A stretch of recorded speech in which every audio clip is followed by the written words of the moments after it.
What's good, everybody? Before we get started on another episode of Veterans Minimum, big ups to the members of the Patreon. We got Mahul Patel, Arabia, Christopher Velasquez, Derek Platees, Jordan Rendon, Daniel Gibson, Thomas Robinson, Ben Kotzian, Dylan Chadwick, Jerry Shapiro, Jordan Riley, Mike Stevens, Nicholas Messina, Nick Crummich, and George, we got two new members. Oh, shit. Ooh. We have, I don't know if they're trolling, but the name is Mike Jones. Mike Jones. And then the other one is Gary. Just Gary. One name like a Brazilian soccer player. Patreon.com/Veterans Minimum. All we ask for is $1 American. Yep. $1 American. Listen, we get thousands of listens. If y'all could just give us $1 American. Aloe Black has a song called I Need $1. That's what we need. Just $1. And it goes a long way to building out the show. Today we talk about the divisional round of the playoffs. Jayden Daniels hype train continues. Fraud check for the Detroit Lions. George and I were feeling good about that one all year. Yep. Why Saquon Barkley is the best player in the NFL all season long. And it's happening again, man. Kansas City versus Buffalo for the fourth time in the playoffs since 2020. Sit back, relax, and enjoy the show. Hit the theme music. Yeah. With a message for my people. Nick Dab, baby. We the new label. Yeah. Now this the black sheep, sticking it to him. I need a crib like I'm Gatsby. Never in hand, just understand my pockets that deep. With nothing to prove, I ain't got nothing to do. And they can't compete, and I got nothing to lose. Yes, what's good, everybody? Welcome back to the number one sports betting vibe on the internet, Veterans Minimum. All things Veterans Minimum are at Veterans Minimum. Make sure you subscribe, leave a rating. We've said in the past, George and I, that if you leave a 5-star rating, you could say whatever else you want after, right? Yeah. Just give us the 5-star. You want to slander that. the picks, our outfits, Would you be able to pull up whatever you want to do, feel free. Just give us a 5-star rating on Spotify, Apple. Honestly, if you listen to the show anywhere else, we're very happy and grateful for it, but also... Like, tell us, like where do you know. live? What? Yeah. No, like, I seriously don't know. If you're listening to anything aside from Apple and Spotify And YouTube, if you're watching. and YouTube, Yeah. those are the main three. Like, if you are listening, if you're like, yeah, I have the Stitcher app on my phone and I just have all my favorite podcasts on Stitcher. I mean, just let us know that exists, because I, to this point in time, do not believe that exists. I've only consumed podcasts on YouTube, Apple, Spotify. And now I'm finding myself going to Spotify more and more. Mm-hmm. Honestly, I haven't listened to a show on Apple in a while.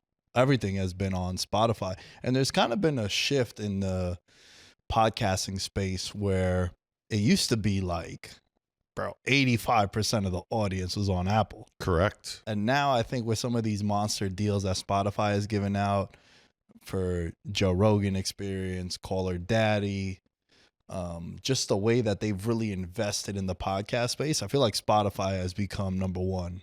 Yeah, And they've taken over. Yeah, they've taken over. And now there's also like a video feature. So if you are listening to us on Spotify right now, you could also watch the video as well. But wherever you listen, thank you for listening. Make sure you're following us on all the social media platforms. George, we got a lot to discuss, bro. Yes, we do. I do want to start the show by saying congrats to Marab Yeah. and Coach Wood over at Syndicate MMA, my home gym here in Las Vegas. Fun fact, now we're including it since he won. Mm-hmm. Coaches and fighters that come on the podcast in their next fight, we're 10-0, bro. And look, we got like main event shit going on too. I would argue that the Action Network needs an article written about us in particular, and just be like, hey, for those of you that follow Veterans Minimum, also known for the subathon, they're 10-0 and in these type of situations. So this is also just a message to all the other promotions or fighters and coaches that are on a losing streak that are looking to correct the path just sit down for a quick little interview. Week of fight, ideally, for the numbers. Yeah, numbers did well with Coach Wood. Social clips went crazy. Yes. The downloads were good. Fight week, we capitalized on that. Shout out to Mackenzie also coming on the show. Yes. John said, man, he's like, he loved the conversation, and also he was promoting a lot of our shit, and yeah, it was cool, bro. Marab went in there, dominated, Monday winner, plus 225 Marab. Boy, did he just fucking mentally destroy Umar in that fight. Just, you saw the tides turning. And it kind of segues perfectly into the Detroit Lions. And the reason why I say that, because have you ever heard the term fraud check in the MMA space? I have not actually. Explain. What is fraud check? So in the MMA community, fraud check is like, there's this guy, he's coming up, he's maybe 7, 8, 9, 10-0, or maybe he's on like an 8-fight winning streak, and he goes into the next fight and he finally fights someone of substance, fights a champion, fights another guy who's been in there with the who's who. Mm-hmm. And they get exposed. Fraud check, right? It's happened a bunch. It happened to one of my favorite fighters in Benoit Saint Denis. He was a minus 300 favorite against Dustin Poirier at the Miami card last year. I believe it was 299 because I went to that. And Poirier was like a 2-1 dog, and he stopped him in the second round. So a lot of people were saying fraud check. Right. So it's a very popular term in the MMA space. And Umar had a lot of momentum behind him. I'm not saying he's a fraud, right? I'm being very harsh because he's still young. I think he's 28 or 29 years old. He was 18-0, lost to Marab. But Marab is the type of fighter that is never going to get the credit he deserves. He's just going to continue to just go out there and dominate people the way he did. That was a classic Marab fight. Drops the first 2 rounds, and then halfway through the third round, you just saw Umar completely break, and Marab took over. And then the line just kept going and going and going, and he closed out like a minus 1,200 favorite halfway through the 5th round. So they bring the title back home. And the reason why I'm segueing it into NFL is because all year long, shout out to Jason Griggs. He was on the show a couple weeks ago. He said that he had futures on the Lions. He was big on the Lions. A lot of people have been big on the Lions the last couple of years. And I couldn't get behind the Detroit Lions, bro. There was something about them all year. I thought that eventually the injuries on defense was going to catch up to them. And do you think that they did? Let me ask you that first. As we'll start with Commanders and Lions. Yeah. Do I think that they were fraudulent and this was their fraud check, or did their defense just like have all the injuries? Because I think it's both. The defense in particular and Aaron Glenn's game planning, I'm lost for words, Nick, because I don't know if we are witnessing like a quarterback that will be unstoppable for the next 5 years, like how we said at the end of last show, or if Aaron Glenn just handed it to him. There was so many pressures thrown at Jayden Daniels on long, obvious passing downs that made me question. I'm like, Aaron Glenn, maybe if we don't send 5 and man up and have our corners get exposed, and the corners did a rather good job. Like Brian Branch was insane, and it's all those people that are on the team, Nick, for the past, month and a half that were just getting practice squad reps and are now being thrusted into a starting role. And Aaron Glenn was asking them to do big boy shit at a big boy time. And that's where I think, does Aaron Glenn have that type of confidence in his defense? Do you have to just buy into, okay, we're going to bring pressure, we're going to man up, and our guys are better than your guys? Or do you realize as a defensive coordinator, we don't have it. Let me send 4, see if I can get some pressure. Nick, they were bringing 5 and 6 sometimes, and Jayden Daniels was unfazed. So once you saw that, it was kind of over in a sense that it doesn't matter what the offense was going to do. The Commanders were going to put up the points that they put up regardless. That's the way I feel. The defense definitely cost it for the Lions, in my opinion. I mean, it's 45 points, dog. And I know that it was coming off of turnovers and everything, but I've seen that same situation happen in other playoff games in which that defense holds teams to field goals or, 3 and outs that turn into punts. How do you, take, or what's your take from the whole Lions game? Well, so there's a lot, right? One issue that I do have is not just in sports, in anything across the board. It drives me crazy when we were kind of fucking around and talking about how anytime I'm in favor of a team that is a warm team playing in a cold climate, I'll be like, well, it's cold for the other team also, right? To sort of support my theory on why I like the underdog going outdoors, or how we were talking about earlier in the year, this entire MVP race. I didn't like that this year it was about the numbers for Lamar Jackson and not the moments and wins like it was last year that they were telling us. Last year, all the Ravens fans and the Lamar truthers were telling us that it's about how he played in the big games and the big moments that he had, like the Heisman moment, right? But this year, they're telling me it's about the numbers. The reason why I say all that is I don't want to hear that the Detroit Lions had 16 guys on injured reserve, because we were telling you this all year long and they were still the Super Bowl favorite. Right. So you can't be like, well, dude, look at all the injuries they had, but then tell me, oh, we had all these injuries. It's like you can't play both sides. And I just have a problem with that across the board and everything, right? And that's what I think it really came down to, dude. Look, Carlton Davis, Aiden Hutchinson, McNeil, who they paid in the offseason, Mosley. They lost an offensive lineman, Pecco, the DT, Malcolm Rodriguez. They didn't have what's his name, Anzalone for a little bit, right? Their kicker to start the year was a different kicker, even though this kicker was amazing this year for them, right? Like Davenport, the DN. You just can't tell me that, oh, they had the injuries. Yeah. And then when it doesn't benefit you, you blame it for being the reason. So that's just across the board how I feel about that. Yeah. When it comes to this game, though, the one thing that stood out to me is because the story leaving the game, in my opinion, is more about number 5 on the Commanders than it is about the Lions. I really think that the way he played is like, holy shit, bro. Is it crazy to think he's playing the best quarterback right now of the guys in the playoffs left? Like at this very moment right now, who's playing better than Jayden Daniels? I mean, Josh Allen would be the only comp, but I mean, the performance that he put up last night was definitely one that left him wanting more. Jayden Daniels has not missed a shot. Like, this is a run that will be talked about for a very, very long time.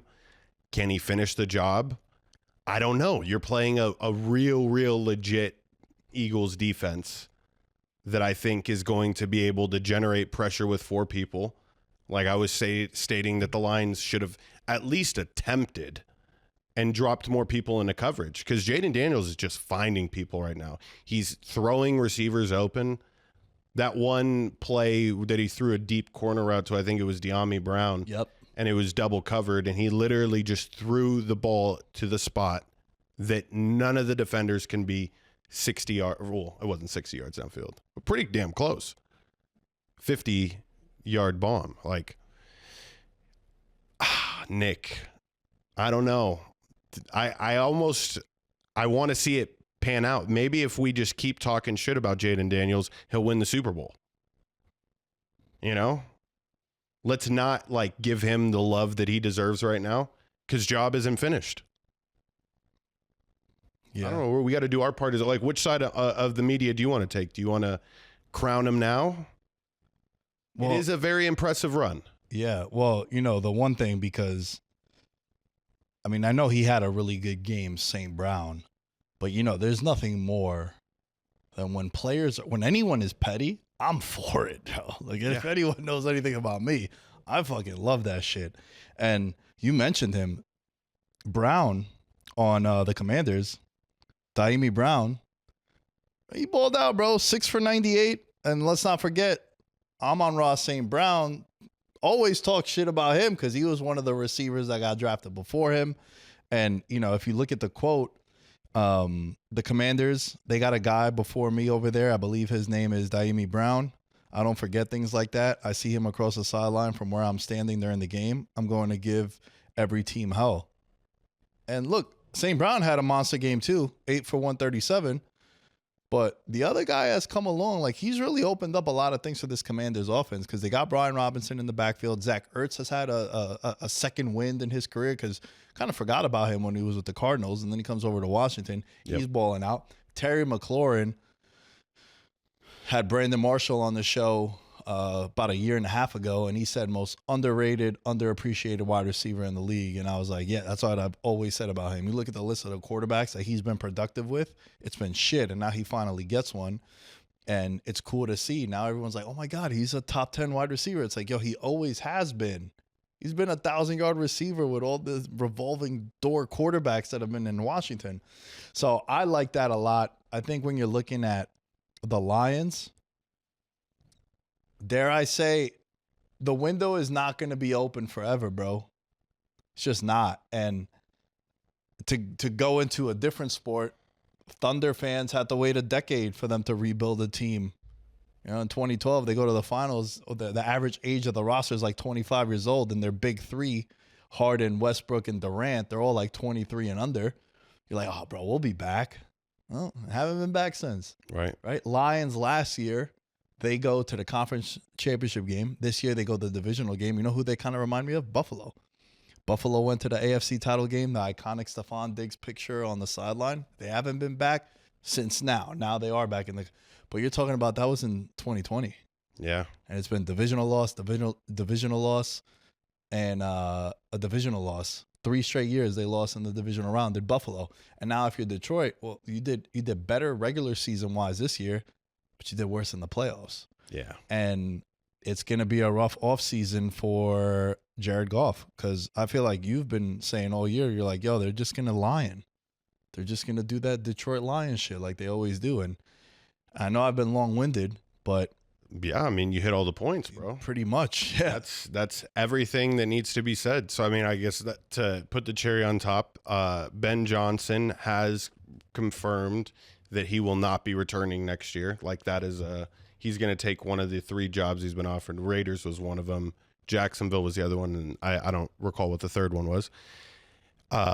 Aaron Glenn is possibly going to come back now. I don't know. You could be hopeful for one of them. Johnson's gone, though.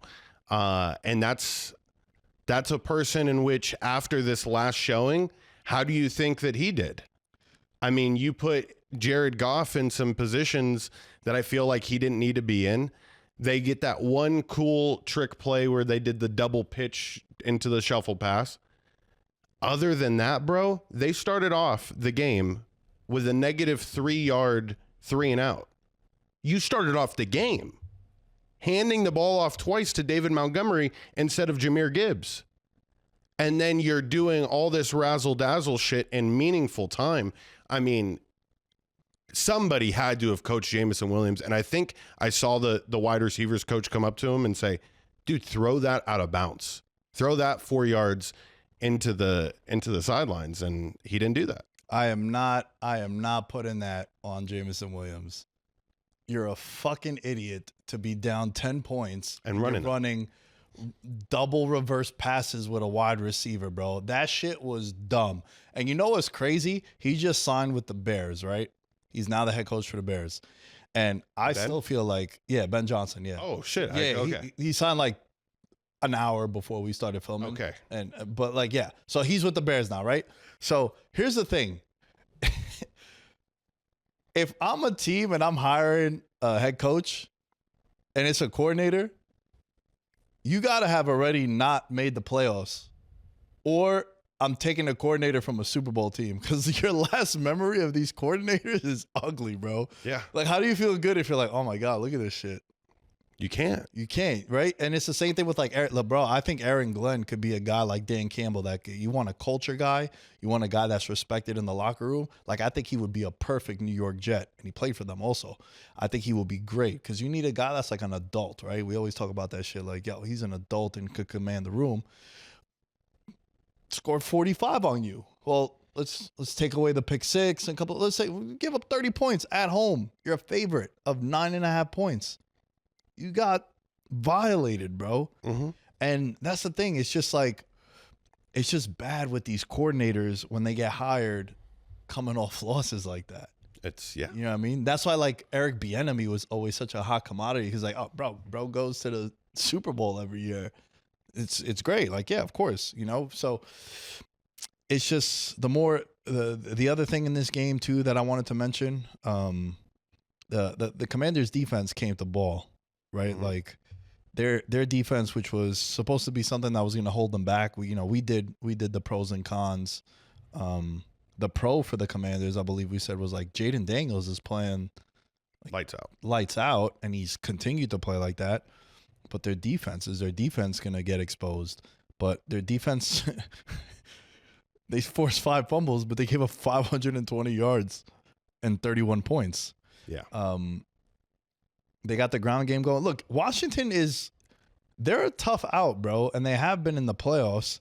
But it also goes to tell you like how crazy narratives could switch because of a play. Like what happens if Baker don't fumble inside his 20? Tampa Bay goes on to win that, and then it's Tampa Bay versus Detroit. It's a better matchup for Detroit, mm-hmm. Because like it was really just Bucky Irving and Mike Evans. Where here like Diami Brown, he's balling out. You have McLaurin, you got Zach Ertz, like, and then Jayden Daniels just on the ground. Yeah, and he's on like 22 of 31, 299, 51 yards on the ground, and just poised, bro. And look, dude, this team has won 14 games now this year. This isn't a 9-8 team that snuck into the playoffs. Like they were up until week 17, they had a chance at the division. Yeah. Like this team is a legit good team. It's not one of these teams that snuck into the playoffs and it's like, oh, the Cinderella run. Like, nah, they're a really good team, man. And it goes to show you, like we talked about it a couple weeks ago. If you're one of these teams in the dump, which you and I root for 2 teams that suck, you look at this, you're like, yo, bro, if you could hit on a quarterback, hit on your draft class. I know I'm asking a lot, but like you're not that far away. You saw in a year, it's back-to-back years that we see teams completely turn it around. And yo, Washington next year, they're going to be a problem again. They're going to play a second place schedule. They're only going to get better. They're going to have money to spend. Yeah. Now it's an appealing job.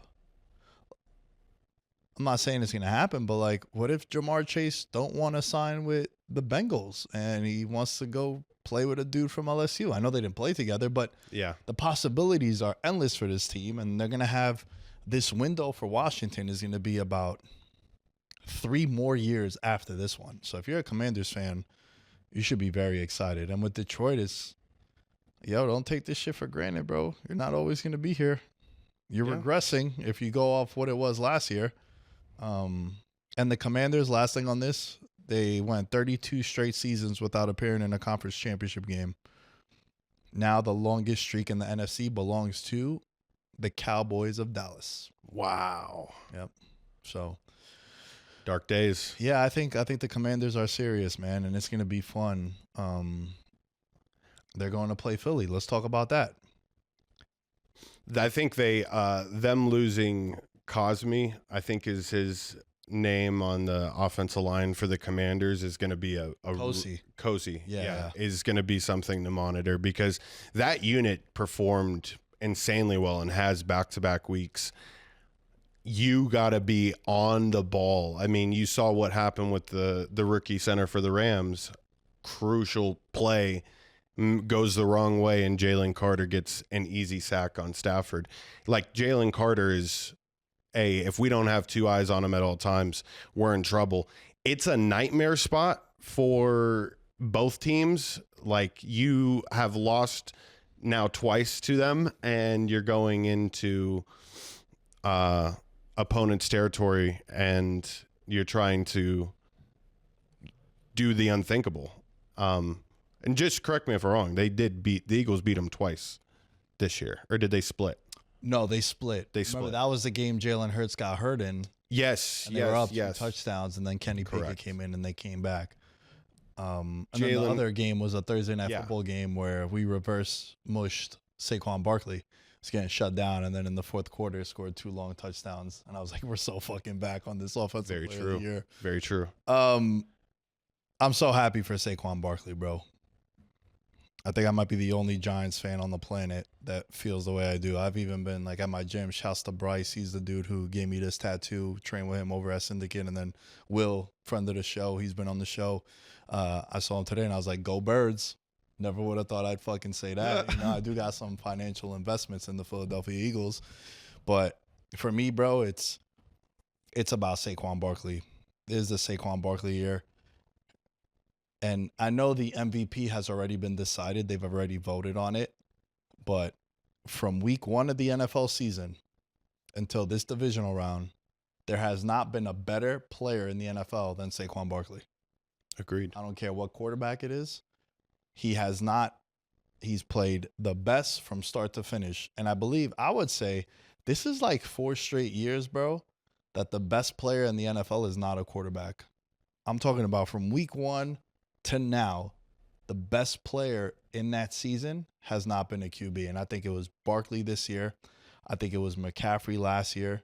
I think the year before that, it was Justin Jefferson. I think the year before that, it was Cooper Kupp. Talking about from start to finish. And I know a lot of those guys, those are the 3 straight offensive players of the year that I'm mentioning, but they've had better seasons than quarterbacks. And with Saquon Barkley, bro, like, it seemed like he was the only one that the weather didn't slow him down. Let me ask you this, because this was a big conversation going on social media, and I want to get your thoughts, and we'll kind of chime in on this and let us know what you guys think.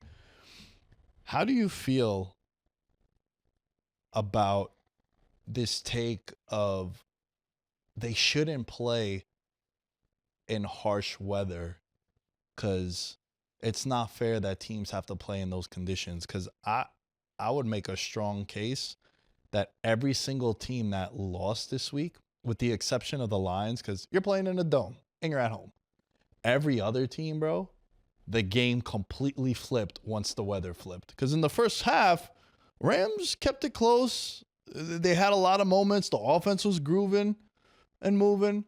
But then come second half, same shit with Baltimore. Yep. Same shit with the Texans. How do you feel about the weather playing a factor? Yeah, this is welcome to January football. And if you aren't ready for it as a team, then this is where you're going to get consistently exposed as a franchise. And I feel as if every playoff game in the divisional round should be played in snow. Like, I think it should be a climate-controlled environment where you can create this chaos that you see around us. There's nothing better than seeing snow accumulate on a football field. I think that is in like the Mount Rushmore of most beautiful things to watch on TV. Seeing snow accumulate on the football field and the lines disappearing, it doesn't get any better than that. It was hailing at a point in time, Nick. It was like it had the full array in that Eagles-Rams game where it was light rain, heavy rain, hail, light snow started to stick, and then before you know it, it just happened to be the Rams' ball at all the most inopportune times. The Rams definitely got fucked over by the weather more than the Eagles. As far as like how much precipitation came down at the start of the second half, I'm like, oh no, dude, this is, if you have the ball just literally 8 minutes later, it's starting to lighten up and you can start to move the ball downfield. Oh, I love it. I love the ability to completely affect the outcome of the game, because for teams that are lesser in talent, like if it wasn't snowing, I don't think the Rams make it as close as it was. Like, I think that the snow played to their benefit a couple of the times. You see Darius Slay not being able to break on some in routes. That's an offensive benefit. And when the Rams were able to capitalize, it was good. When they weren't, like every time that Saquon Barkley seemed to just get it with an open lane. By the way, these yards after contact, we have to define contact. Because like he was getting like an arm on him. He finished with 170 yards after contact. I'm like, bro, on 3 of those big runs, he didn't get touched at all. I don't see what contact we're discussing here. Contact to me is like he almost got tackled. That contact to the NFL is like he touched him. And I love this take. Yeah. I fucking love this because I make the same argument. It's like, bro, if I'm like with Derrick Henry, right? It's like, dude, I go to tackle him and he runs through my arm. That's contact. Like, I'm talking like I want to be able to fucking come in like and I get truck sticked. That's contact. And now he continues to progress 20 yards downfield. I agree with you. Yes, we need to define what that is because I feel like a lot of times it's just like slapping at the shoulder pad. Yeah, bro. And he was just like show me the contact on those 3 runs. Oh my gosh, the Jalen Hurts one was even crazier. I mean, yeah, Jordan Mailata pull around to literally nobody. That's one of my favorite things to see on the football field too. When you're an offensive lineman with nobody to block in space is so funny. They look everywhere. Yeah. And Jalen Hurts just went, meow. Yeah, he took off. Oh my God, the Rams just needed to play. Let's not have that happen defense. 3 safeties and just pray, bro. Oh, they played so bad. I mean, also too, dude. Like, look, Barkley finished with 205 on the ground. He now has 286 yards, franchise postseason record already. Look, I think for me, the weather definitely played a role in this game more than any other game. Matthew Stafford, 2 big fumbles. Him and Kyron Williams. Yep. The game was 16-15, bro, and they had the ball. Yep.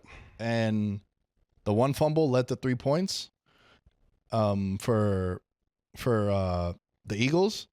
But Barkley just continued to show why he's probably the best player in the NFL right now. And he just went crazy, bro. This year he has over 300 yards rushing, 350 yards rushing against the Rams alone. Yeah. Like, it was crazy what he did on that Sunday Night Football game where he broke the single game rushing record for the Eagles. And remember when I said the case for them not to win the Super Bowl? Do you remember what I said about Philly? I said top to bottom, they had the best roster, but do you remember what my major gripe with them was? It got exposed in this game. A lot of sports bettors know the answer to this one. Kicking. The kicking game. Yeah. Jake Elliott, bro. And you know, you're 5 like points on the board. And you know, you're like digging deep when you start criticizing the kicker. But hey, man, that he missed a PAT. And it also swung the betting markets, right? The game was 6.5. Yo, massive fucking conspiracy shit's rigged weekend for betting. Yeah. Huge. To that I say, and I was guilty of it. When you like a favorite, you have to bet them early. Mm-hmm. When you like an underdog, you bet them late. That goes for sides. That goes for totals. That goes for futures. Because this is what happened. Do you know the video we put up of the Chiefs? I said -8.5. Do you know the Eagles video was -6? You got to bet these early. Mm-hmm. And what happens is he misses the PAT there. And you just knew immediately they're going to come down and score. And that's what they did. You just knew immediately. And to that, you have to stop betting an hour before the game. And look, I fell victim to that because I took the Chiefs -9.5 and I got fucked over on that play. We'll get to that in just a little bit, but it's important, bro. You got to bet things early. Yeah. You just have to. And then when you look at like the futures market, for example, I said that the Eagles were going to win the Super Bowl at the start of the playoffs. They were +650. Now they're the Super Bowl favorite +170. What ticket would you rather be having?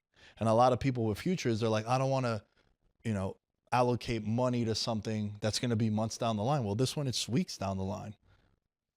Wouldn't you feel better if you're holding +650 as opposed to now going to bet them at +175? Absolutely. Yes. So that's why with futures, it's no different than like stocks or crypto or all that shit. And like for me, I always tell people, yo, you like fantasy football? Isn't it the same thing? You pay $100, $200, $300 for a league. You don't collect until December. Yep. It's the same thing with futures. And bro, futures and anytime touchdown kept the show alive this year. Be honest, because the picks rather suspect. I got to go calculate. I think I'm at 500. Trust Me was amazing. Yeah. Trust Me in the playoffs 0-2. I'm on now. Yeah. Becky, though, 2-0. There we go. At the right time. At the right time, baby. She's awesome. Becky, great girl. So yeah, it's just important to bet at the right time. So that's all I really have to say about this game, man. Hats off to the Rams. Look, plus 500 to win the division. They were 1-4 at the time, and then they finished the year off 10-3 once they got those weapons back. But also the weather, I think, played a role in this game. Of all the games, is the one that swung the games the most. Because even Puka dropped a pass, and I was like, he never drops anything. Oh, I know, but he put him in position with that pass on that final drive. I mean, this Rams team is one that I'm going to tell you right now, I'm going to be obnoxious about in August of this year. I'm going to be obnoxious. And I'm already telling you this right now. Jared Verse for Defensive Player of the Year next year, sign me up. Sign me up.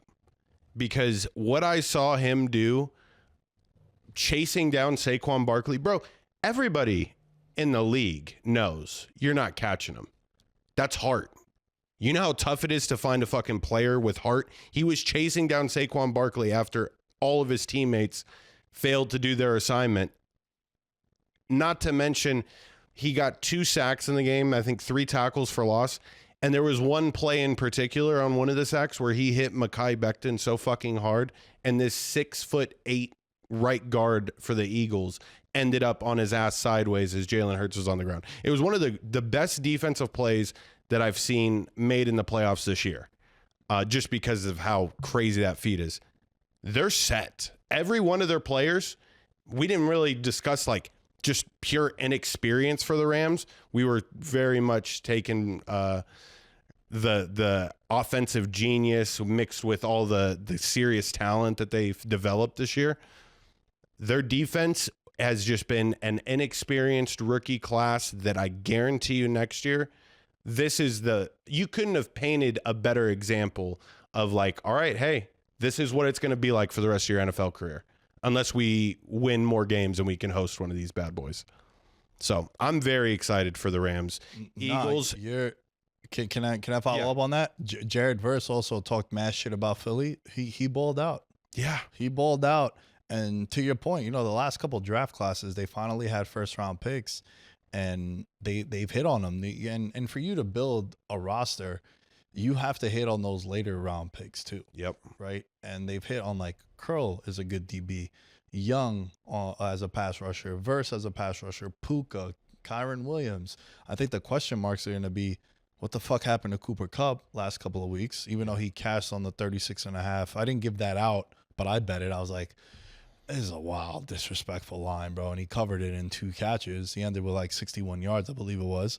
But like, what happens with Cooper Kupp and what happens with Matthew Stafford? I think Matthew Stafford clearly has more left in the tank after what you saw yesterday. And I know every Eagles fan was like, oh my God, thank God, football gods, that it's fucking snowing, because Stafford I thought he was going to come back and get him. And like, bro, I know I talked about Elliott before, but that's 2 PATs he missed. And that's the reason why this game ended up being a 6-point game. Yeah, and I'm not going to let Kellen Moore get out of here without getting the fucking smoke too. Yeah, you were fired up about this. No, I mean, I'm fired up about it because he gave me a chance. I jumped off the fucking couch when Kellen Moore on a 2nd and 7, all they need to do is get a first down with it was right around that 3 or 2 minute mark, where if you get a first down, the Rams are out of timeouts, it's over. 2nd and 7, and he calls a play action after Saquon Barkley has undressed the Rams defense all fucking day. And you're gonna let's just not get cute in the snow after Jalen Hurts had already hurt his knee, and he ran a play action and they lost 10 yards because of it. Kellen Moore's name is thrown into the hat for a lot of these head coaching jobs that are still available. Fucking crazy. You know what drives me crazy? 2 things, and it happened a lot this weekend. Luckily for the Commanders, they ended up winning. Right. This shit happened, I think, every time someone punted in the Rams and Eagles game. Why the fuck are we fielding punts inside the 5-yard line? Aren't you, bro? I remember I remember going to football camps and shit, and they would tell us, put your heels on the 10-yard line, and if you take one step back, let that shit go. It's like punt return fundamentals 101. How many times was Cooper DeJean fielding or whoever was returning for the Rams?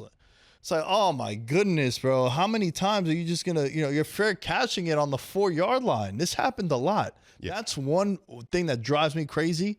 And then the other one, if I'm going to go for it on 4th down anyway, why am I doing dumb fucking plays like having my punter throw or having a tight end do a quarterback sneak or my backup quarterback? It's like, bro, let me go for it on 4th down with Lamar or Jayden Daniels at least. Put the ball in the best player on the field's hands to decide it. Not my backup quarterback who's been on 19 different teams. Heisman winner. Cliff Kingsbury would be remiss if he didn't have something in there for a Heisman winner. Like, bro, what are we doing? That shit drives me crazy. Like sometimes I think fans know more. I'll be honest. You know who else knows a lot more? Fucking Carson Schoen. Joe Schoen's son. Who's fucking on the couch throwing the football up in the air, and he's like, yo, bro, draft Jayden Daniels. You're not going to have this job forever. I still refuse to watch Hard Knocks. Yeah. I won't watch it. I've seen clips. That's the only thing. I'm not going to watch it. I know we're down. You've seen it all. I've seen enough. I saw enough of the clips, right? And the last thing with this game, I've had this rant over and over again.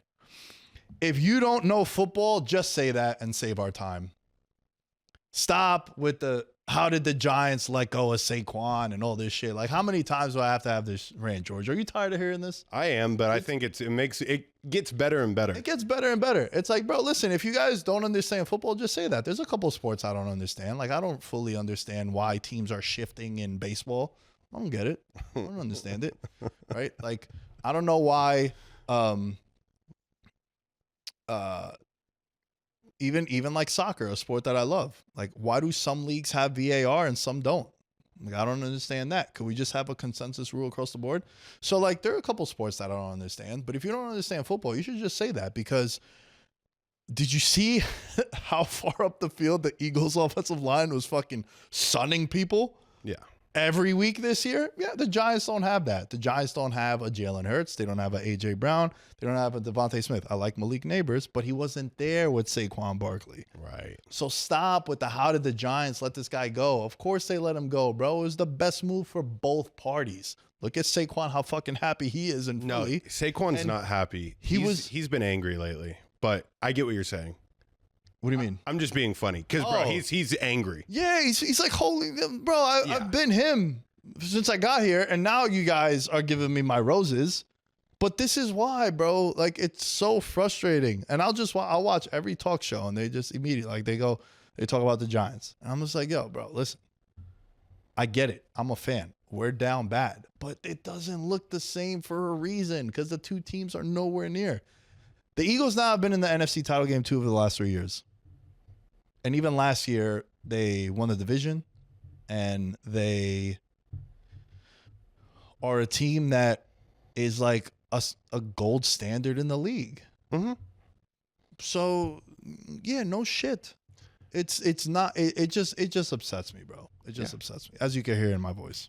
Yeah, they're an all-star team. They're the only NFL team that I would argue, honestly, doesn't need an offensive coordinator or defensive coordinator. They're fine. Like, Big Dom could coach that team as, just the overall overseer, and just let Jalen Hurts call the plays, and let whoever Bond on defense for the Eagles call the plays. It's that easy with that type of roster. But yes, Nick, next game. I want to end with Buffalo and Baltimore. So let's just run through Houston and Kansas City. Shout out to the Houston Texans. Great season. You now have never won a divisional round playoff game ever. So Texans fans, congrats. You're setting all the records. I was a week late. Right? This is what happens when they go and play better teams. The Texans, the first half, good. Listen, the defensive line, though, came the ball. Oh, yeah. Hunter and Anderson, they were doing their thing. Kansas City, thank you. I feel very handsome today. Got a nice haircut. I like this shirt that I'm wearing. Shout out to Vintage Rush on Instagram. It's a Spider-Man t-shirt, and he's holding a guitar. It's pretty lit. He makes them himself. I was going to wear a clown mask today if the Texans would have won. Yes. So thank God That didn't happen. That didn't. So shout out to Mahomes and Travis Kelce. Playoff Travis Kelce in this economy. 5.5 catches, 51.5 yards covered in the second quarter. For sure. Plus 115. I hope you guys listened. But for me, bro, I think as a betting enthusiast, the ending of that game is the biggest takeaway. Yeah. So what I said earlier applies to this too.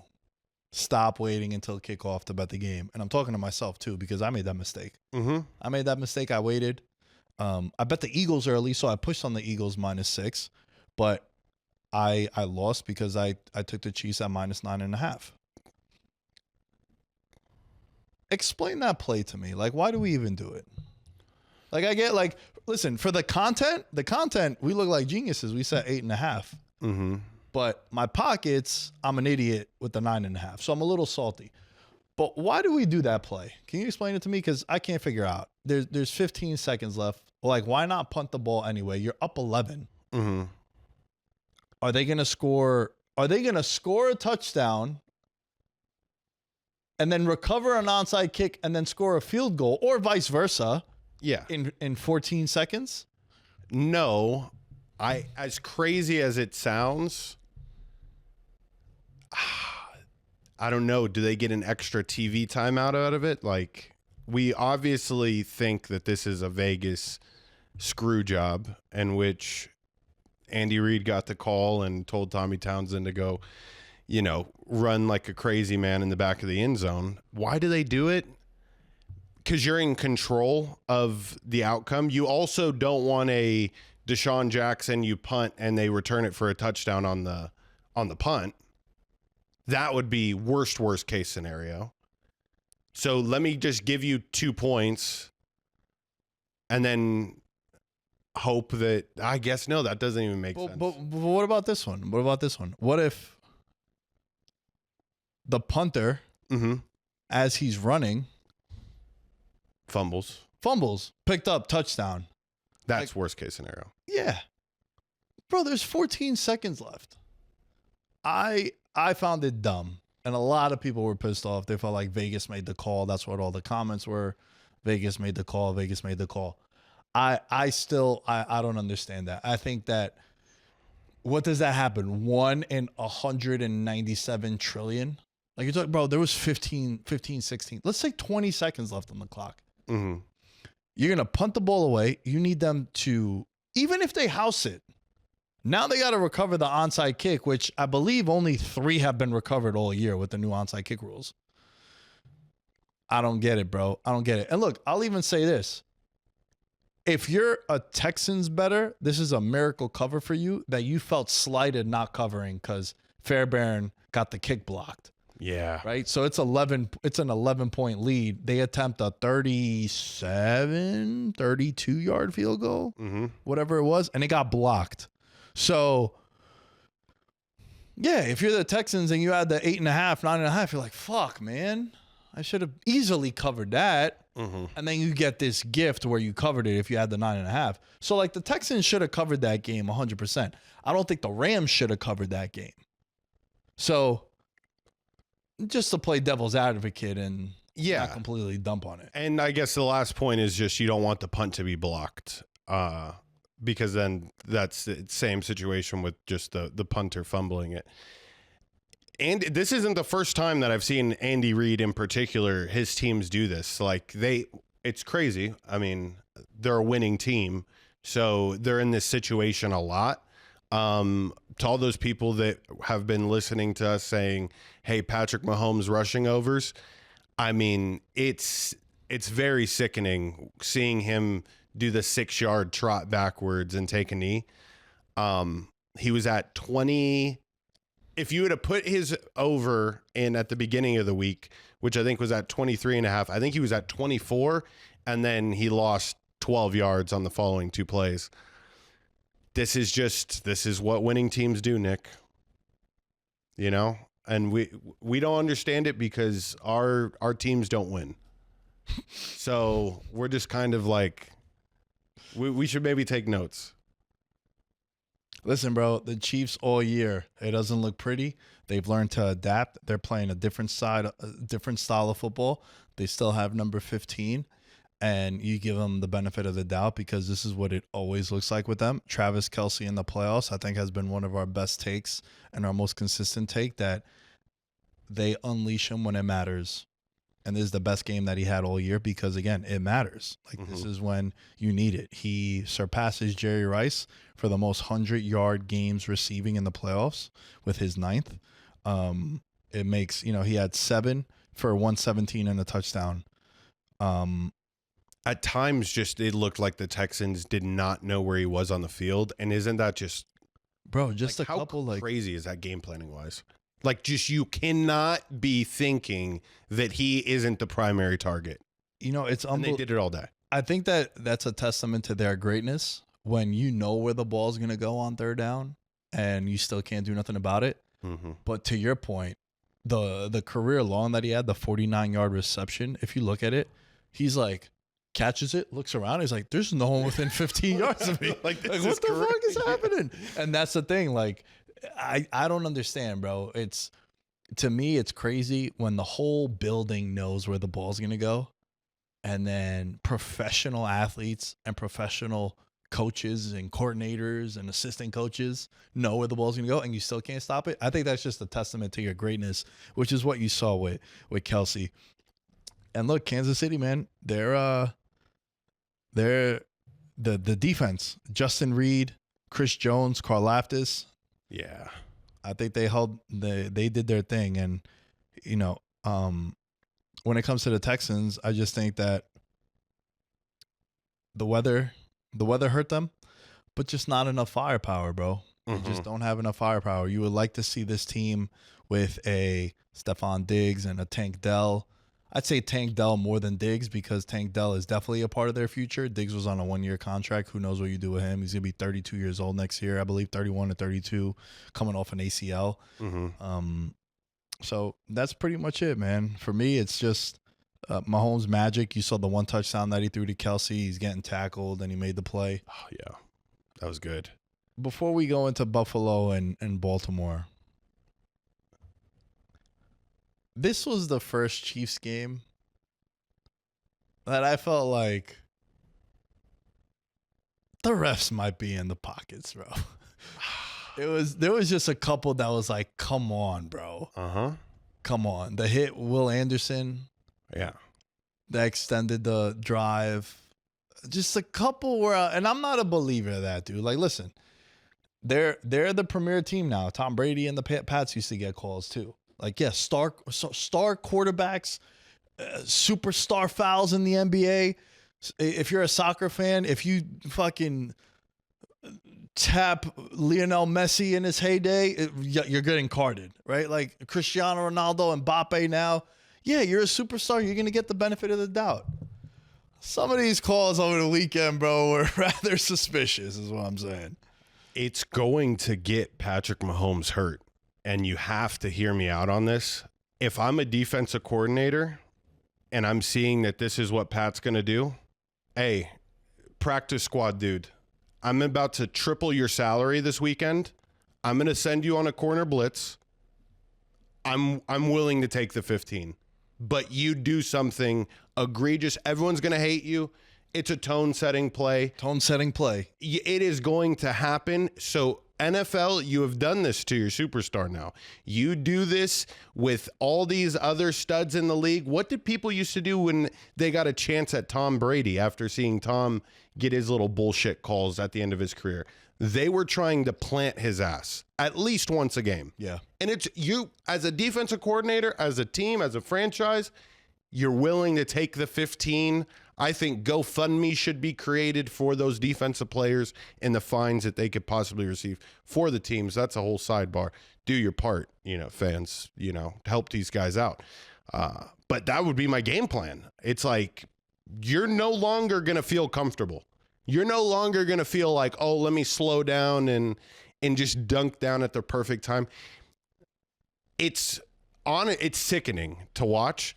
But as a Chiefs backer, I was like, Oh, bro, when you're on the side look of at it, Pat. Oh, Pat, look at him. Oh, come on. Of course, that's a flag. yeah. Clay Martin understood the assignment, bro. You saw the graphic, I'm sure. He's 6-0, or the Chiefs are 6-0 when he's the white hat of the games. Yeah. Well, there's another one this weekend. Hockey League, the Sun is doing the Eagles game. They're 5-1 against the spread in games in which he refs. Games tend to be more higher scoring when he refs also. But to your point, I like that you said that about tone setting, right? Because I remember growing up playing soccer. I used to be like the enforcer on the team. I was a defensive midfielder, really boring position. I used to tell coaches when I would go play travel, or like I did under 16 nationals. And you would go and register and sign up, and they're like, "Oh, what position you play?" And everyone's like, "Striker, forward, striker, attacking midfielder." And the one coach was like, "What position you play, son?" And I'm like, "Defensive midfielder." And he thought like the second coming of Jesus Christ was in front of him. He's like, "You willingly want to play that?" I was like, "Yeah." He goes, "What's your name?" Like, he just took a like to me, and I say that because like my coach used to be like, "Yo, the first tackle of the game, whoever their main guy is." Yeah. Whoever their number 10 or their like star is, you fucking don't be dirty. Yes.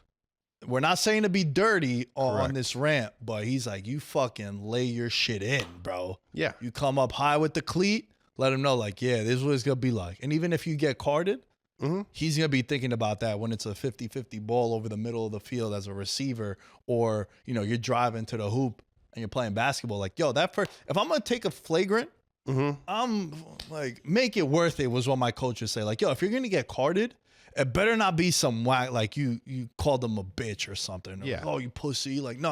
I want to like crack him over the head with a shoulder or something. Like, make For it sure. worth it. And that's what I'm saying. Like, if you're one of these guys and you know that they're calling all this shit, like, if you're gonna hit them late, fucking lay your shit in, bro. Yeah.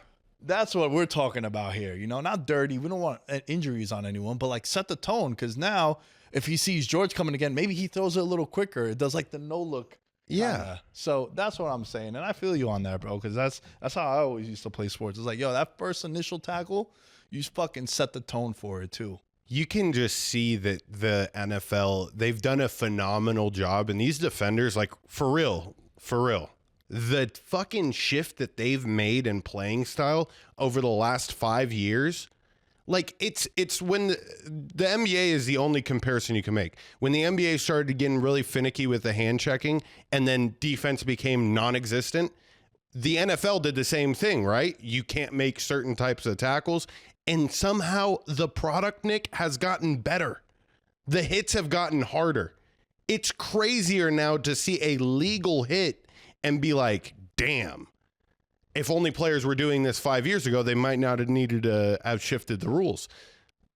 But for this upcoming week, I guarantee you somebody on the Bills is going to take the 15 and they're going to enjoy their moment.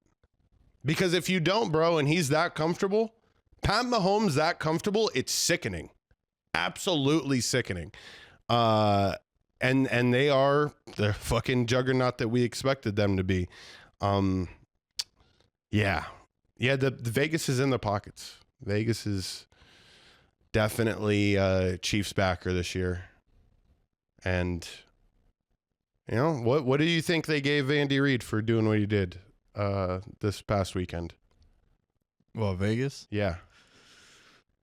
He's a simple guy. Another Bundle-Rooski commercial. Lifetime in and out. Oh, yeah. He's a burger guy, What right? a burger, probably, because it's out there in Kansas City. I'm not sure if there's an In-N-Out. Yeah. They probably got a Whataburger down there. Real quick, as you guys are watching this, we just saw Ohio State has won the national championship. Wow. Hold it. Think we did, yeah. Plus 350 they were. Yeah. We called the exacta. We definitely said that they would win the title, but Wait, you called the exacta? You had Notre Dame? No, I had Georgia losing to them in the national title. Same. Yeah. That's what I did too. But yeah, they ended up winning it plus 350 at the start of the college football playoff. The best thing to happen to them was losing to Michigan. Shout out to Maurice Claret. Yes. He was sideline over there. He actually just texted me a pretty cool photo of him on the sun? sideline there, bro. Take a look at that. Pretty cool, right? That's sick. Yeah, if we could do a little zoom in here. Shouts to Maurice, man. Wait, I don't have nothing else crazy on here. Wait a second. Wait a minute. Nick's got All right, there we go. Yeah, if we could just punch in on that. He's got his addiction pulled up. Our guy Maurice. Sports addiction. Yeah. Really happy for him, man. Friend of the show, good dude. First year back on the sideline with Ohio State, man, and they go on to win the national championship. So that was pretty cool about that. And he came on the show. So like, what is our record Dude. with? So if you're a college football, If you want to win, yo, just come on the show. That's it. That's what we're talking about. That's Just all you come on need the to show. do. Just come on the show. You know. All right, last game. Let's talk about the main event because I thought this was the most anticipated game of the weekend. This is the game that everyone wanted to see. Buffalo takes care of business, or did the weather play a role in this one too, George? What do you think? I don't think well, you're going to always relate the turnovers back to the weather, but Baltimore they aren't the Los Angeles excuse equivalent. Like it gets cold as shit in Baltimore too. Fair. So there's no excuses for the weather in this one. Yeah. You know what the ball feels like when it's in freezing cold temperatures. Pause. But it's hard. It's it's rock solid, bro. So being able to get a grip on the fucking thing it's tough, especially for a quarterback like Lamar, that he operates a lot differently as far as the way that he can run with the ball. Like he's not like John Gruden would say, a two-handed monster. You know, when you're running through the line, you got to have two hands on that bad boy. Like Lamar's pretty comfortable with one, but in the snow, you can't do that. And he said it himself at the end of the game. I'm fucking sick of this shit. Yeah. Everyone is. Which, by the way, everyone tried to make it that he's talking about Mark Andrews. Of course. Yeah, Right? bro. The most But he's- clickbait shit of all time. Yeah, most clickbait shit. Don't do that. That's not cool because they have an amazing relationship. Mark Andrews is probably the best Raven of the last decade outside of Lamar Jackson. Like Agreed. the most consistent. 100%. Has been an all-pro. He's unbelievable. Even this year, he's a big reason why they went to the divisional round and why they had success winning another division title. And even John Harbaugh came out and said the same thing, you know, but everyone's going to remember that, right? Like he had an all-time awful game. Drops, unlike him. Fumbles, unlike him. The 2-point conversion, even Jim Nantz on the call is like, they got it. Oh my God, it fell out of his hands. Like they couldn't believe it. And you know, the thing that sucks the most about this is that he's a hell of a player. I posted that sports are so unforgiving, bro, because if you don't perform when the lights are on the brightest, you suck.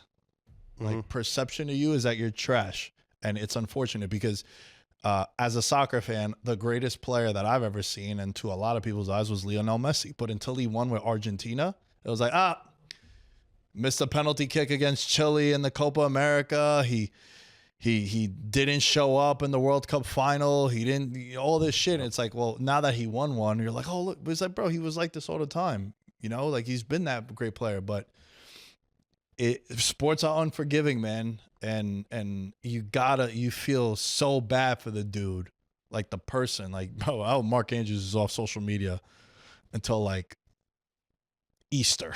Yeah. Like middle of April is when you can go back on your social media. But this dude is a big part of their success. And then Lamar, I think, handled that gracefully, honestly, because everyone's going to remember now Lamar lost again in the playoffs. Mm-hmm. But like Lamar played well. Look, he had that one interception that was like, what the fuck was that? Because that was like a punt. Yeah. You're like, yo, where is it? Did the receiver run?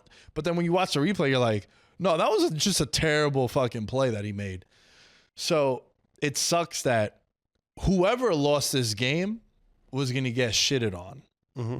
And I do think, though, it hasn't been as bad for Lamar because I think Andrews is getting all the blame. Oh, yeah, bro. Which is also not fair because, like, all right, they score that 2-point conversion. Buffalo could come down, kick a field goal or score. Mm-hmm. And then it's, you know, but I think Lamar leading them to a touchdown, it's my Aaron Rodgers thing. Aaron Rodgers has, I believe, 4 playoff losses that he either tied the game in the fourth quarter, took the lead in the fourth quarter, or sent it to overtime. But it's 4 losses on his resume. So Yeah. Lamar, he did his job. He scored, game tying drive, he delivered. In a big moment, he delivered. But then Andrews drops a pass, but now it's Lamar who's 3-5 in the playoffs. Mm-hmm. It's not fair. Yeah. We knew that this game was going to come down to the very end, and it's shocking that the Bills weren't able to pull away in that second half at the very beginning. Like, those are crucial drives coming out of halftime, and to go, Don't do that with KC. that's Don't do that with the KC. smallest window that they need. Yep. You got extremely, extremely lucky that the Ravens just didn't necessarily kick it on till the very end. I think that the Bills found the recipe to stopping Lamar, and they were running just cover 0 blitzes, bro, where they were putting 7 people on the line of scrimmage, and in the snow, that's a very tough defense to stop. You got to be on the ball, and that's the only way to really stop Lamar's running abilities is you can't give him a single running lane. So I think the game plan was there for the Bills. Do you think that the Ravens didn't utilize Derrick Henry enough? You're going to look back at the box score. You're going to see 16 carries, 16 for 84 yards and a touchdown. Is that enough? Are you comfortable with that being the final result? No. Right? Not enough Lamar running, not enough Derrick Henry running for me. The game never got out of hand too much where they were down 21 points. And Where you it's could like- say, oh, we got to throw. Derrick Henry, you're not that guy out the backfield. Mm-hmm. Like, even he dropped the pass. A little underthrown, but another football 101. You get, as a quarterback, stud quarterback, if I throw you a pass and you get 2 hands on the ball, you got to bring it home, bro. Fact. I don't care. Like, you get 2 hands, cool. That's why you also get paid big money, so that if it is thrown back here, you can bring it in, right? Ideally, you want it here if you're running this way. Mm-hmm. But if I throw it here, bring it home, right? You better do it. So, no, I think it's back-to-back years that if you're a Ravens fan, you're like, fuck, man, why didn't we run them more? And then also Harbaugh, since 2018, Baltimore Ravens, when they go down 10 points or more in the second half, 0-10. Oh. And they did everything. You can tell, bro. Like, he's a seasoned coach when it comes to managing the clock. He was calling his timeouts with like 4 minutes left. Genius. It was the only way to like legitimately make it a ball game and have a chance. I have to now ask you, because I think everything played out perfectly for the Bills. So what I'm about to say could be irrelevant. Sean McDermott, 4th and 2 on the goal line, kicking the field goal to go up by 8. Are you a fan? Are you not a fan? Obviously, looking back on it, it was the right move because you got the victory, but you also didn't prevent them from, like, I think they were in the mindset of, well, we can allow a touchdown, and we could stop them on the 2-point conversion. That's the way their defense felt on that final drive. But I personally was not the biggest fan because you knew that he was going to go down and score. So why not make it so that it doesn't matter if he goes down and score and gets the 2? We're leaving here in 25 minutes with the victory instead of 45 minutes to an hour, and we have to pray to God that we get the ball back.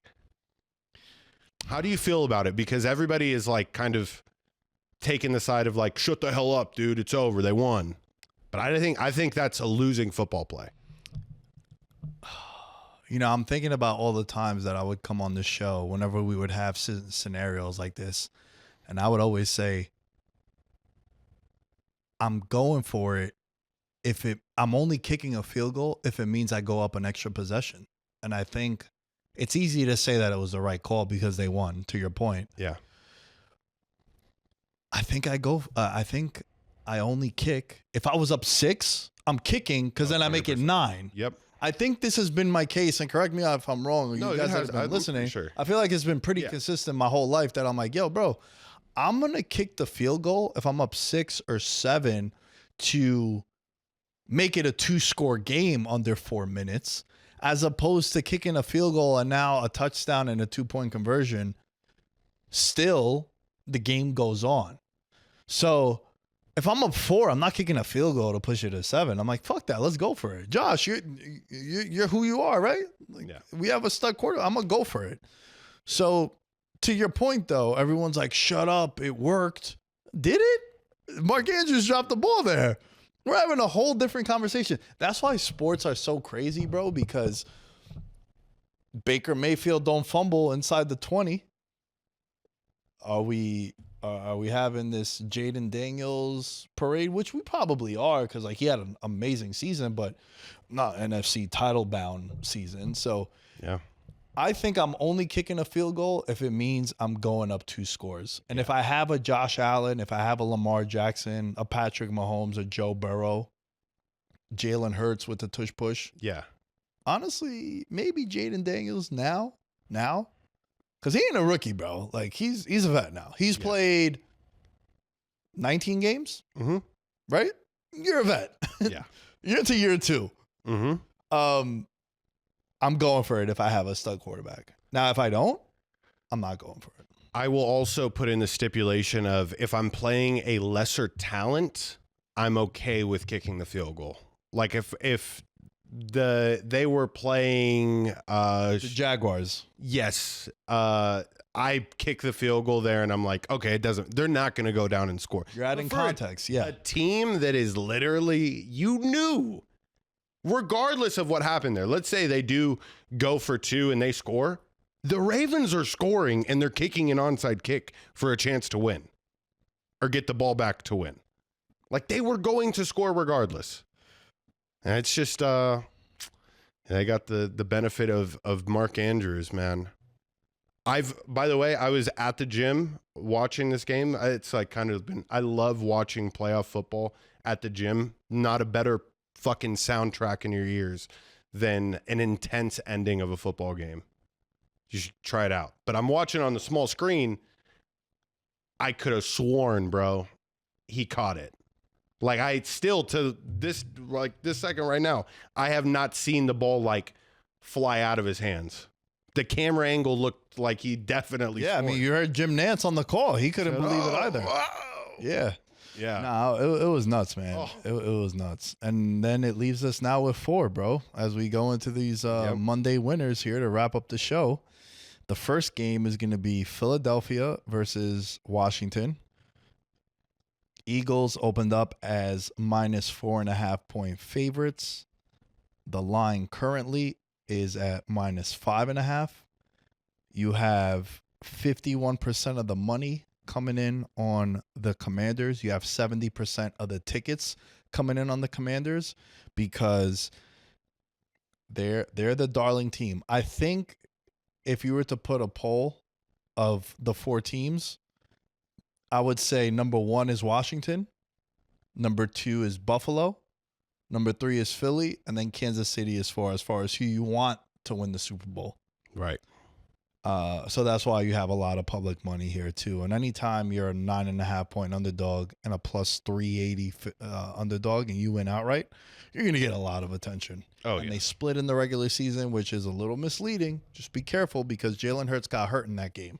So, And a game that they were up 27-14, and yeah, it was out of hand.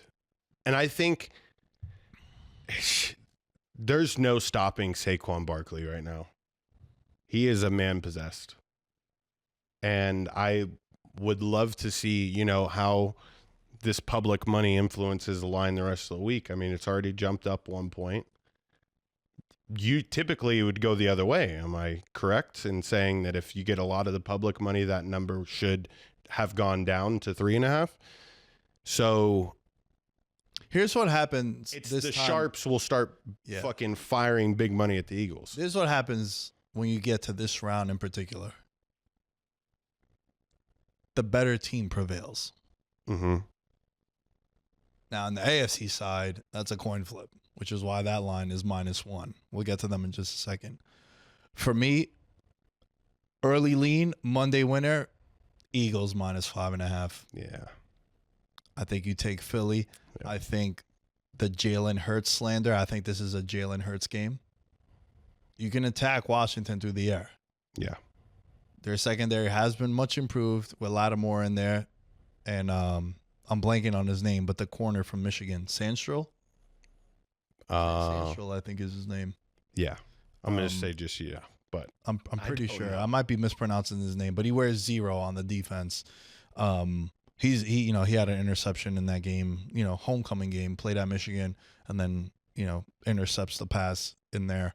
I think this is going to be the AJ Brown, Devontae Smith kind of game, which, AJ Brown has 7 targets in the playoffs. I don't know how many pages of that book he's read, but seems like he's doing more reading than catching. Like that, I said this about Deebo Samuel. Listen, man, wide receivers, I'm with you if you bitch and moan that you don't get the ball. Because in my opinion, it's the most unique position in professional sports. You need your quarterback to be good to throw you the ball, and then you need those 5 big guys to block for the quarterback to get you the ball. And then you need the offensive coordinator to put you in a spot for you to succeed. And you only get paid if you catch the ball. I'm with you when you're like, I need more. I need more targets. I need the ball. Like, what the fuck? I'm like, yeah, he does. Can't be dropping the passes, bro. Nope. Debo, AJ Brown, DK Metcalfs, like just wide receivers in general. If you come out and you say you need the rock and then you don't, you lose me there, bro. Stephon Diggs in the playoffs last year, you lose me. George, they lose me. I know. I can't have it. They lost me. AJ Brown has me back on the reading. I think it's a unique way to like keep focus. Just goes to show another thing. Like this Philadelphia Eagles team doesn't need to be coached. Who needs coach when your players are reading books on the sideline? They're so mentally more tapped in than a coach ever could be to a system in that situation. That's why I think Philly is so dangerous, bro, because they haven't shown their passing game and they're dominating these games. Like in both of the games, even though the score looks a lot closer, at no point was Philly really in danger, especially once the weather turned in that game against the Rams. Mm-hmm. And Barkley is running wild, and you haven't had nothing. Like Dallas Goedert's been their best offensive weapon other than Barkley in the playoffs. And then you have Jalen Hurts running, and look, he banged up his knee in that game. Terrible bend back. Yeah, terrible there. That looked really bad. Got to monitor his status coming into this, but early read for me, I think it's Philly that goes on and wins the NFC. Yeah, I'm exactly with you. I think that it's the defense that is going to be the difference maker. I think a lot of the things that the Buccaneers did and that wild card round with the Commanders, you're going to see the Eagles replicate, and it's just generating pressure with 4 and making a young quarterback, I won't call him a rookie anymore, but a young quarterback have to decipher between 7 people in coverage. And that's a very, very tough thing to do.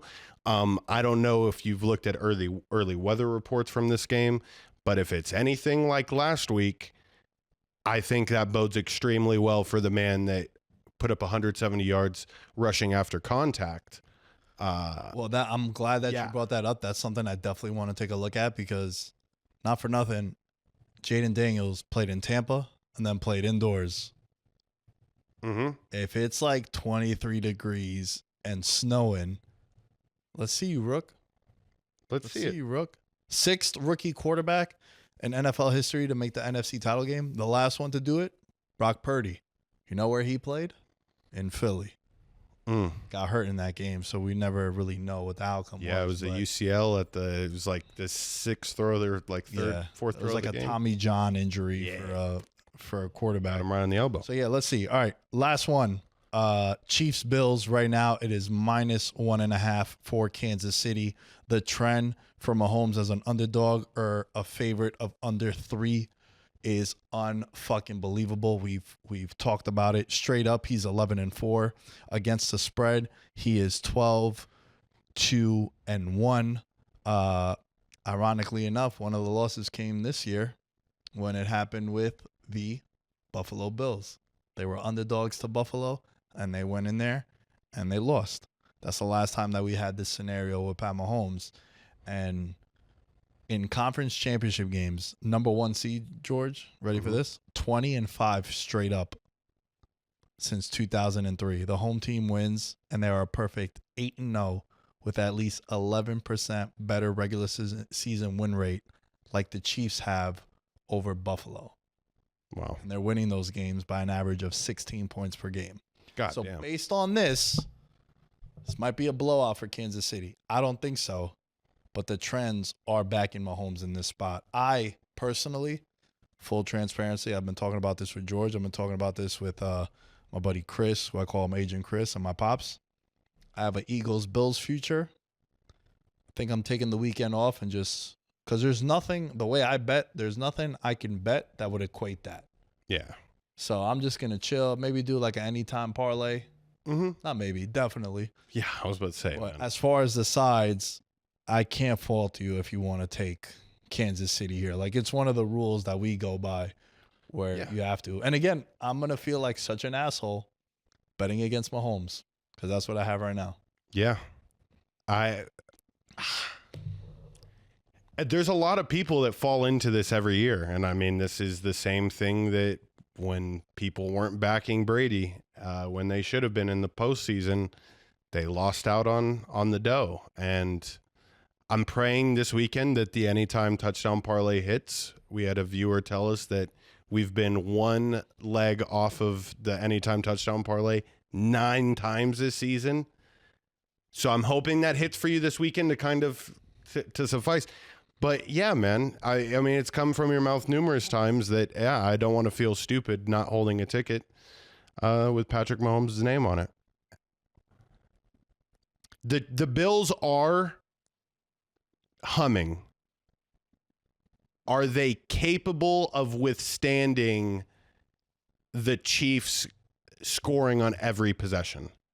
I don't see the Bills stopping the Chiefs or holding them to a punt that often. Like, I think the Chiefs are probably going to put up 27 or more. You know, for me, it's an amazing matchup. Obviously, we know the history of these two. Mahomes gets the better of them in the playoffs when it matters. He's 3-0 against Buffalo. In the regular season, Josh Allen plays well. And look, man, I went to school in Buffalo, and I tell all my Bills friends that are fans, I'm like, yo, I was yapping. Just be careful. Be careful, because number 15 is feeling some type of way that he wasn't getting MVP votes or All-Pro votes and all that stuff, and they went 15-2. Yep. They really went 16-1 because they would have won if they needed that last game. Yeah. Look, Chiefs are plus 240 to win the Super Bowl. If you like them to win the Super Bowl and you think they're going to win the Super Bowl, is a great number to bet them on. Bet them on now, because then come Super Bowl time, they'll probably be like maybe minus 110, plus 120. Yeah. And either way, so bet it now, and then you just hold out for 2 weeks and you'll be good. But last thing I want to end on, patreon.com/veterans minimum. We had given out some of these that are still live. Eagles to win the Super Bowl plus 650. Looks good. They're the Super Bowl favorite now. Eagles Bills to be the Super Bowl 16-1. And what about this one, bro? Saquon Barkley 30-1 to be Super Bowl MVP. Again, it's the number. It's the magical number. It's the 30-1. It's the 30-1. Wow, it is. Yeah, shit. I didn't even think about that. Come Super Bowl week, he's going to be plus 400. He'll be up there with the quarterbacks, and then it'll be Saquon. Yep. So that's why sometimes you make this investment earlier, and then you hold out until the end. So a lot of football. It's winding down. Only 3 more games left, bro. It's the most sickening time of the year. Oh, 4 games, the Pro Bowl. So I'm really looking forward to that this year. Yeah. Fucking love that so flag football, bro. I fucking love that flag football, dude. It's so good. It's sad. Yeah. It's sad. It's sad, but baseball's around the corner. Yeah. Thank you all for listening. As always, you can follow us at Veterans Minimum on all social media outlets. As far as I go, you can find me at Nick Dais 10 on all social media outlets. Please rate, review, share the content. Shout out to the Discord. It's pumping out a lot of content, honestly. gonna be doing some fun stuff heading into the off season, so I'm excited for that. And yeah, we're back on TikTok. The TikTok ban didn't last too long. Yep. We'll save that for the next show. I had a fun discussion, but we did some filming beforehand. We'll save that for then. But yeah, all things Veterans Minimum at Veterans Minimum. George.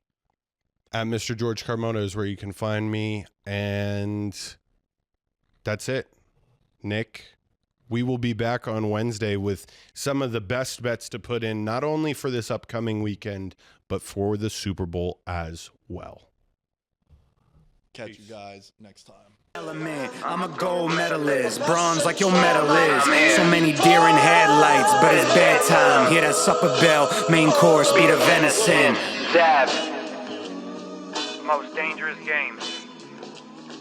Either kill or be killed.